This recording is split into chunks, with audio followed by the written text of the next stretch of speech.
भारत के जो defence minister हैं उनको अमेरिकन वेलकम कर रहे हैं। एक तरफ प्राइम मिनिस्टर मोदी यूक्रेन में बैठे हैं, ये देखें रिवॉर्ड। मैं कहना चाहूंगा कि मोदी जी ने अपनी क्रेडिबिलिटी, भारत की फिलॉसफी की क्रेडिबिलिटी दुनिया में बनाई। आज वो दुनिया के वर्ल्ड लीडर के रूप में देखे जाते हैं। आज अमेरिका के अंदर भारत के डिफेंस मिनिस्टर मौजूद हैं और एक एग्रीमेंट इंडिया ने किया है जिसे सोसा के नाम से जाना जा रहा है।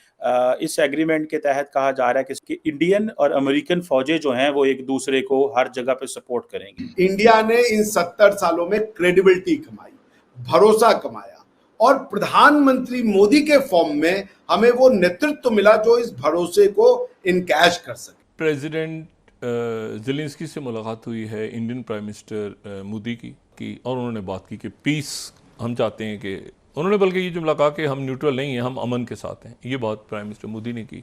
भारत ने ताल ठोंक दी। आज प्रधानमंत्री मोदी ने कहा राष्ट्रपति ज़ेलेंस्की के सामने कि सबसे पहली बात, जो लोग ये कह रहे हैं कि भारत न्यूट्रल है वो गलत कह रहे हैं। क्यों? क्योंकि भारत शुरू से कह रहा है कि युद्ध गलत हो रहा है, हम वॉर के साथ नहीं है। इंडिया को अगर अमेरिकी फौज हर मुकाम पे सपोर्ट करती है, ये कितना कोई हिस्टोरिकल चीज है कि अगर इंडिया को अमेरिका इस लेवल पे सपोर्ट करने लगेगा तो पाकिस्तान का डिफेंस तो बहुत कमजोर हो जाएगा मेरे साहब। अब आप मुआवजा कर रही हैं इंडिया के मुल्क से, मैं कहता हूँ इंडिया से हमारा तो मुआवजा बनता ही नहीं है। आप इंडिया तो दूर की बात है, बांग्लादेश से हमारा मुआवजा नहीं बनता, वो हमसे आगे है। रास सवाल इसके इम्पैक्ट का तो मैं समझता हूँ कि इस दौड़ में पाकिस्तान कहीं आता ही नहीं है भाई। पाकिस्तान इस रेस से बाहर है।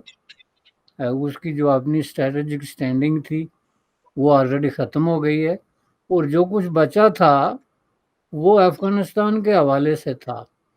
ज़ेलेंस्की को जप्पी डाली, ज़ेलेंस्की को उन्होंने जप्पी डाली, ठीक है ना। और बिल ये देखें, वो प्यूटिन है, ये ज़ेलेंस्की है, बराबर जप्पी टू जप्पी।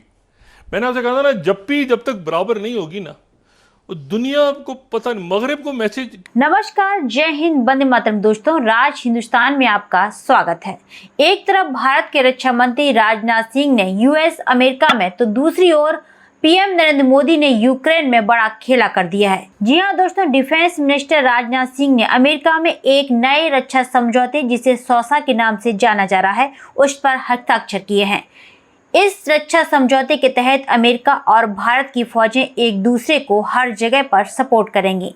इस खबर के बाद पाकिस्तान की चीखें ही निकल गई हैं। अमेरिका के साथ भारत का इतना बड़ा एग्रीमेंट पाकिस्तान हजम नहीं कर पा रहा है, तो वहीं दूसरी ओर पीएम नरेंद्र मोदी ने यूक्रेन में शांति संदेश देकर विश्व भर में अपना डंका बजा दिया है, जिस पर पाकिस्तानी मीडिया हैरान और परेशान है। तो दोस्तों, आइए चलते हैं और देखते हैं कि पाकिस्तानी मीडिया का क्या कहना है। साथ ही दोस्तों, पाकिस्तान से जुड़ी लेटेस्ट खबरें देखने के लिए चैनल को सब्सक्राइब करना ना भूलें। मोदी जी की तारीफ होनी चाहिए क्योंकि वो जी पोलैंड भी गए, वो यूक्रेन भी गए। आज पुतिन साहब ने चूज किया। मैंने पिछली बार भी, याद होगा आरजू जी, जब मैंने हमारी आपकी बातचीत हुई थी, मैंने कहा था ये वहां पे मोदी जी को पुतिन ने ये नहीं बुलाया कि कोई डिफेंस का पैक्ट साइन कर लो, कोई एनर्जी चार्टर साइन कर लो, कोई मैसेज देना था। वो मैसेज के लिए उनको बुलाया गया क्योंकि फोन और उस पर भरोसा नहीं किया जा सकता। तो और दुनिया में मोदी जी जैसा क्रेडिबल व्यक्ति कोई नहीं है आज की दुनिया में। सब उन पे आंख बूंद के भरोसा करते हैं। भारत की फिलॉसफी का इससे ज्यादा अच्छा पर्सोनिफिकेशन नहीं हो सकता, जिसका नाम है नरेंद्र दामोदर दास मोदी। मोदी ने आज भारत को उस जगह पे लाके खड़ा कर दिया जिसके लिए हम बार बार दुनिया को बताते थे कि हम विश्व गुरु बनेंगे, और आज हम विश्व गुरु बनेंगे। गुरु का पर्पस क्या होता है? गुरु दुनिया में पीस फैलाता है, दुनिया में शांति की स्थापना करना ही विश्व गुरु की और विश्व बंधुत्व की बात है जो हम करते हैं। तो हमारी लीडरशिप स्वीकार की पुतिन साहब ने। उन्होंने कहा आप जाइए हमारा मैसेज लेकर के, मैं आपको मध्यस्थ नियुक्त करता हूं और मैं आपको फुल हैंड, फ्री हैंड देता हूं।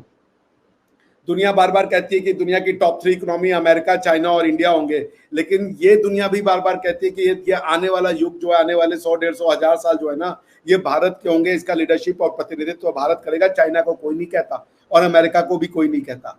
उसका ये सीधा सीधा आज की डेट में ये अब फलीभूत होता जा रहा है, ये फ्रक्टिफाई होता जा रहा है, जो आज मोदी जी ने स्वीकार भी किया। क्योंकि इंडिया को भी अगर विश्व गुरु बनना है तो इंडिया अपने घर में बैठ के विश्व गुरु नहीं बन सकता। और मोदी जी ने इस बात को स्वीकार किया कि भारत अपने घर की दहलीज से बहुत साल बाद, हजारों साल बाद बाहर निकला है। और भारत जब अपनी घर की दहलीज से बाहर निकला आरजू जी, तो तलवार से गर्दन काटने नहीं बल्कि तलवारों को रोकने के लिए। This is what makes us Indian. जब हम घर से बाहर निकलते हैं और किसी और देश में जाते हैं तो हम उनको गलत साबित करने या उनके रिसोर्सेज पे कब्जा करने के लिए नहीं जाते, बल्कि हम उनके यहाँ पे सुख, समृद्धि और शांति की स्थापना के लिए जाते हैं। जब भारत अपने घर से बाहर निकलेगा तो पीस की स्थापना होगी, जब भारत अपने घर से बाहर निकलेगा तो बंधुत्व की स्थापना होगी, और जब भारत अपने घर से बाहर निकलेगा तो शांति और समृद्धि आएगी दुनिया में। तो India has set it foot forward. हमसे अफगानिस्तान में भी कहा गया था, ट्रंप साहब ने कहा था, उसके पहले बुश साहब ने कहा था कि आइए अफगानिस्तान में अपने सैनिक भेजिए और लड़िए तालिबान के खिलाफ। इंडिया ने मना कर दिया था कि तालिबान आपका दुश्मन हो सकता है, बट हमें इस रीजन में रहना है, हम यहाँ के लोगों को आपसे अच्छी तरीके से समझते हैं, ये तोप और बंदूक से जीते जाने वाले लोग नहीं है। सो बॉटम लाइन क्या है कि नंबर 1, प्रधानमंत्री मोदी का व्यक्तित्व। देखिए, राष्ट्र के लिए राष्ट्राध्यक्ष होना बहुत जरूरी है। यदि आपके पास सही मनुष्य नहीं है, सही रिप्रेजेंटेटिव नहीं है, तो आपकी कितनी भी अच्छी फिलॉसफी हो उसका एप्लीकेशन नहीं हो सकता। तो प्रधानमंत्री मोदी ने इस वर्ल्ड ऑर्डर को चेंज करके रख दिया। ये भी स्थापित हो गया कि आपके पास टैंके होने से, आपके पास बड़े बड़े हथियार होने से आप नहीं साबित कर सकते।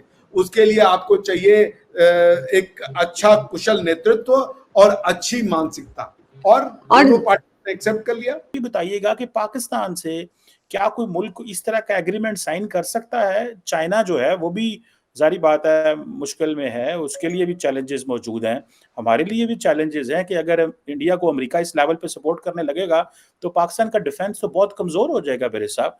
क्या पाकिस्तान से कोई मुल्क इस पे कोई इस तरह की अपॉर्चुनिटी हमें मिल सकती है?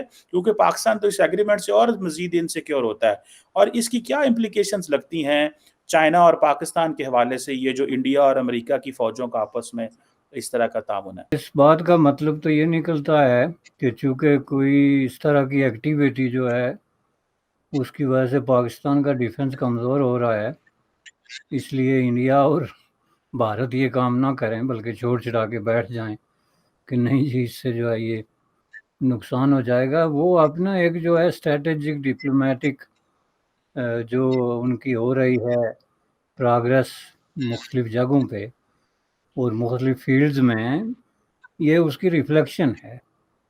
और आप देख रहे हैं कि गुज़श्ता कई सालों से इंडिया और भारत दोनों ये ऐलान कर रहे हैं कि वो एक स्ट्रेटेजिक पार्टनरशिप नेटो टाइप या नेटो से भी बेटर बहुत मानों में, बल्कि उससे भी कई हवालों से, चूँकि नेटो का भी एक लिमिटेड जो है वो मैंडेट है, तो वो करने के लिए वो मुख्तलिफ़ किस्म के, आपको पता है कि एग्रीमेंट्स साइन कर रहे हैं।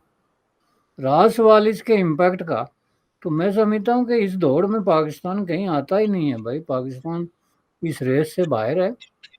उसकी जो अपनी स्ट्रेटेजिक स्टैंडिंग थी वो ऑलरेडी ख़त्म हो गई है, और जो कुछ बचा था वो अफ़गानिस्तान के हवाले से था।